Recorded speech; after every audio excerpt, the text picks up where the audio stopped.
All right, so today we're going to have a look at the barbell back squat. Firstly, we'll see what muscles it's working primarily. Then we'll have a look at the main reasons why you would do this exercise, like what are the unique benefits of it. And lastly, we'll go over some cues so that you know how to execute the exercise properly. So first of all, the main muscles that this exercise is working is the glutes and the quads. Depending on how you hold the bar, the erector spinae or your lower back will be engaged too. So if you're doing a low bar squat where you're leaning a bit more forward, you're going to have more tension on that lower back and that erector spinae will be under a higher demand.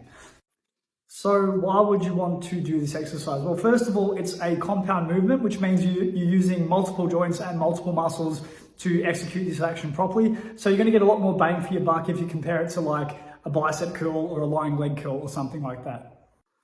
Secondly, because this is a free weight exercise, i.e. not a machine squat, you're going to be using a lot more of your internal musculature to stabilize and help yourself balance. So if you're looking for sort of some functional outcomes like balance and stability, this is a great exercise for that as well. Thirdly, squats are going to be really good for developing muscle mass and strength in your glutes and your quads, depending on how intense your sets are and what your rep ranges are like. Fourth, and this is a really good one, because you're using a lot of muscle mass in this exercise, you're engaging a lot of muscles, activating a lot of muscles, doing a lot of work, you will have a good hormonal response. So you're going to have a lot of testosterone secretion compared to if you were just doing calf raises, for example.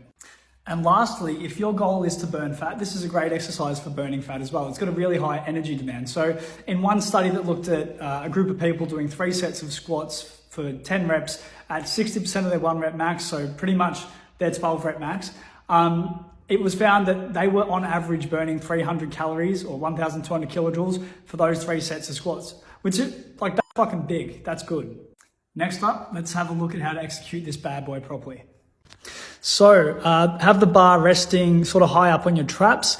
You want your hands to be as close as you can to your body, your elbows flaring down, upper back nice and tight. You want to be breathing into your belly and bracing so that when you're descending into the movement, you've got a nice, tight, braced core. Also, you want to push up from the floor pretty evenly through your foot. So the top of your foot, the side of your foot, and the back of your foot.